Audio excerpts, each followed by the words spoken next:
about buying a home in Monte Vista. There's a conversation we need to have that almost no buyer fully understands going into the process, yet it has the potential to influence your decisions, your negotiations, and your long-term ownership experience more than almost anything else you're going to encounter during your option period.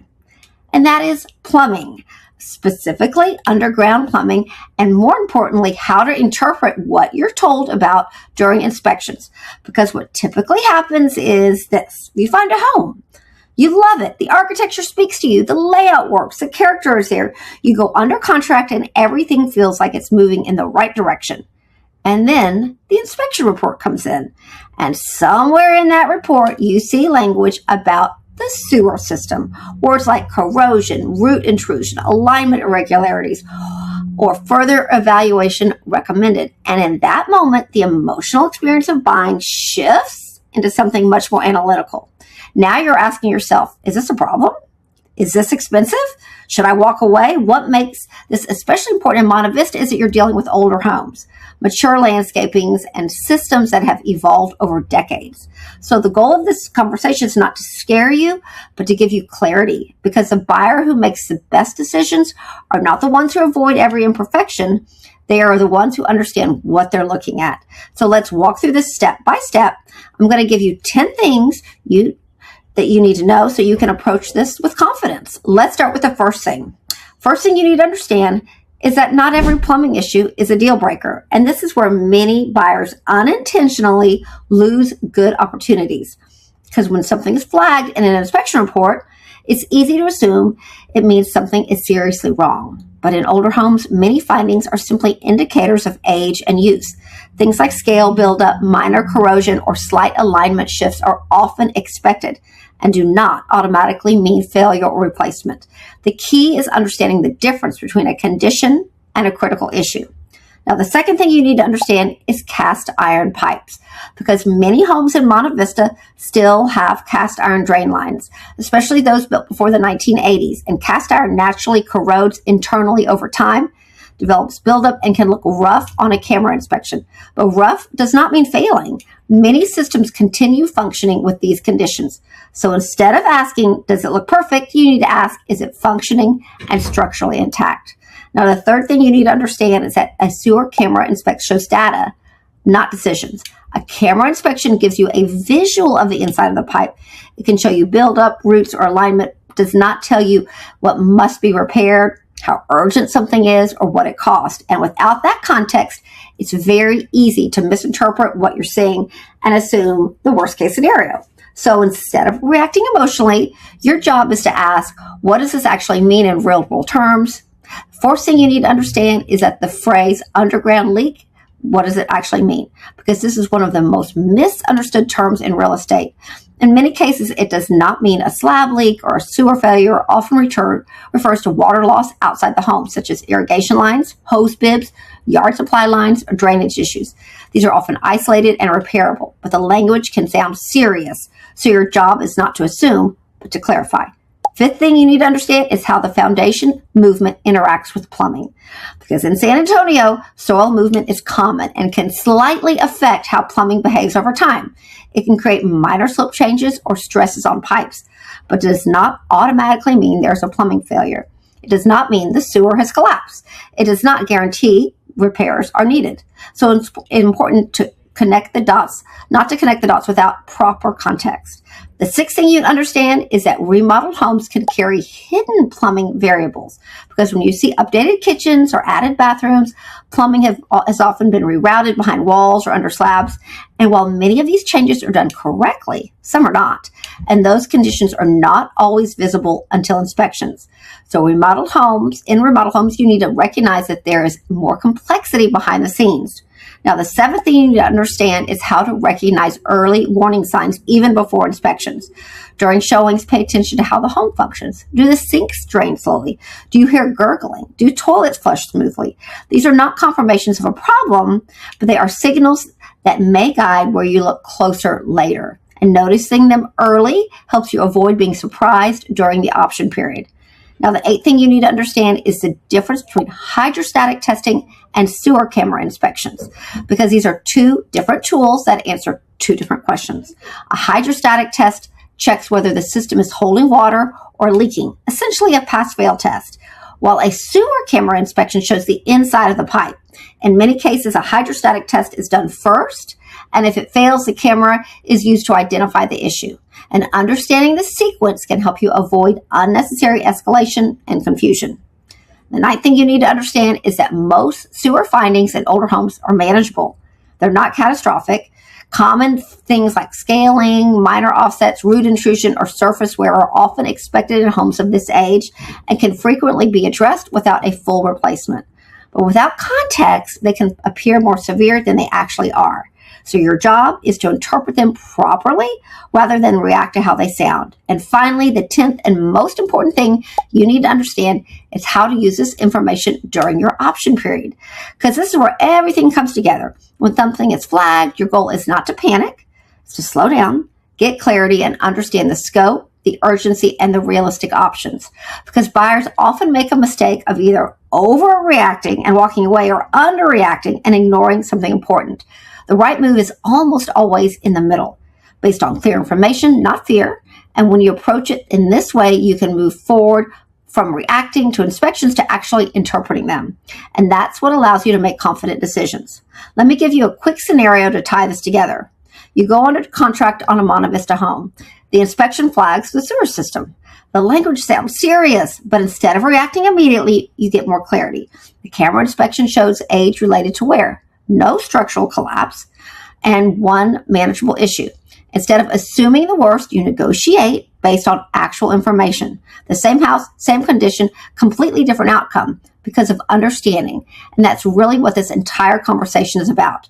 Buying in Monte Vista is not about finding the perfect home. It's about understanding the home you're buying, because when you understand it, you make better decisions, and better decisions protects your investment. So if you're thinking about buying a home in Monte Vista and you want help navigating inspections, understanding what matters, and making smart decisions during your option period, we offer a confidential buyer strategy consultation where we walk you through your goals and help you approach homes like this with clarity. And if this was helpful, make sure you subscribe, because we break down topics like this every week so you can make smarter, more confident real estate decisions. Now that we've walked you through the 10 things you need to understand, I want to take a step back and bring all of this together in a way that actually helps you make decisions in real time, because information by itself doesn't protect you. How you use that information is what protects you. And this is where buyers either gain confidence or lose it during the option period. Not because of what they find, but because of how they respond to the findings.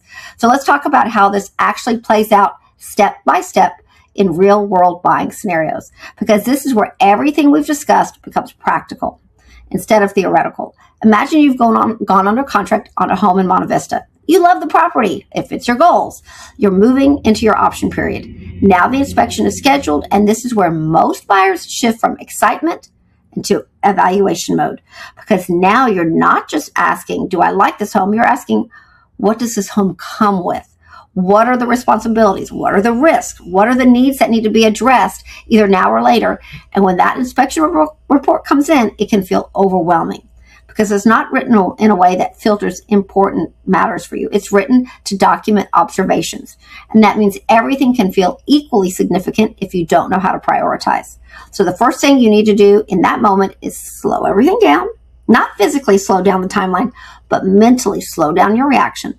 Because the biggest mistake buyers make is reacting to the first interpretation of the report instead of taking the time to understand it.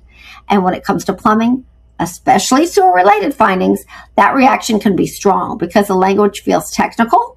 Systems are not invisible, so it feels like you're making decisions around something that you can't fully see. And that's where uncertainty comes in. But uncertainty does not mean danger. It just means you need more clarity. So instead of jumping to conclusions, your job is to move into a sequence of understanding. First, identify what's being reported, not how it sounds, but what it is. Second, determine whether the finding is common for the age and type of the home. Third, understand whether it affects function or is simply a condition. Fourth, identify your realistic options, because once you walk through that sequence, the situation becomes much clearer, and clarity is what allows you to make a strong decision instead of an emotional one. Now, let's talk about how buyers unintentionally create problems during this stage. because it's just as important as understanding the systems itself. One of the most common mistakes is overreacting to language. When you see words like corrosion or intrusion or irregularity, it's easy to assume those words mean failure, but they don't always mean that. They describe a condition, not a conclusion. If you treat every condition as a failure, you'll either walk away from good properties or over-negotiate in a way that weakens your position. Another mistake is assuming that every issue needs to be fixed before closing. That's not always the case. Some items are maintenance, some items are improvements, and some are true repairs. And understanding the difference matters because it affects how you negotiate and what you prioritize. Another mistake is relying on a single interpretation without asking follow-up questions, because the first explanation you hear is not always the complete picture. And when you take the time to ask better questions, you often find that the situation is much more manageable than it initially assumed. Now let's shift into negotiation strategy, because this is where buyers either protect themselves or unintentionally lose leverage. When a plumbing issue comes up, your goal is not to push for maximum concessions as possible. Your goal is to align your request with reality, because when your request is reasonable and supported by clear information, it is much more likely to be accepted. But when your request is based on worst case scenario assumptions, it can create resistance and stall the transaction. So the key here is proportionality. Match your response to the condition, not the fear of the condition. And this is where having clear information becomes critical, because when you understand the scope of an issue, you can negotiate with precision instead of guessing. Now let's talk about timing, because timing is one of the most underrated factors in how smoothly a transaction moves.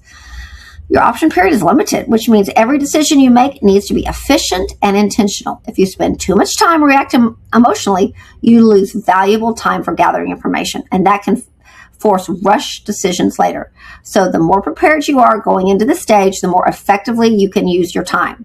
And preparation doesn't mean knowing everything. It means knowing how to approach what you don't know. Now let's go back to the scenario to illustrate how this plays out when done correctly. You go into contract. Inspection comes back. Sewer system is flagged.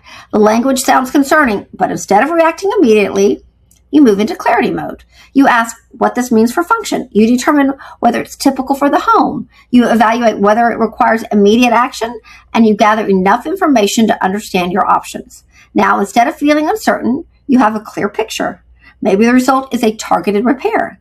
Maybe it's a negotiated credit, or maybe it's simply moving forward with awareness.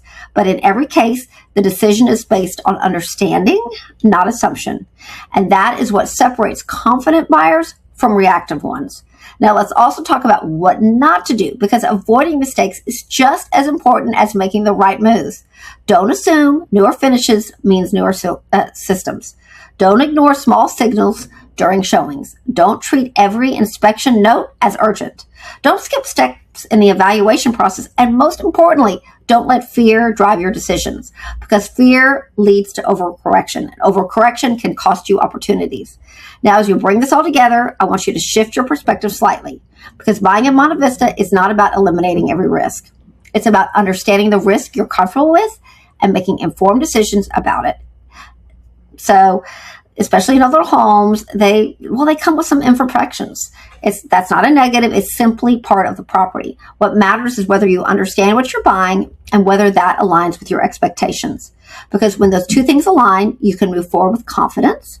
And confidence is what allows you to make strong decisions, negotiate effectively, and ultimately enjoy the home you purchase without second guessing yourself later. That's the goal. It's not perfection, but clarity, because clarity creates confidence, and confidence protects your investment. So if you're thinking about buying in Monte Vista and you want guidance on how to navigate the inspections, how to interpret what you're seeing, and how to approach your option period with a clear strategy, we offer a confidential buyer strategy consultation where we walk you through your goals, your risk tolerance, and how to evaluate properties like this so you can move forward without hesitation. If this was helpful, make sure you subscribe, because we break down topics like this every week. I'm Caroline Decherd with the Park Properties Group at the Phyllis Browning Company. We love helping our buyers buy gorgeous historic homes in areas like Monte Vista. Please call us, DM us, contact us if you'd like to meet in person. Have a great day.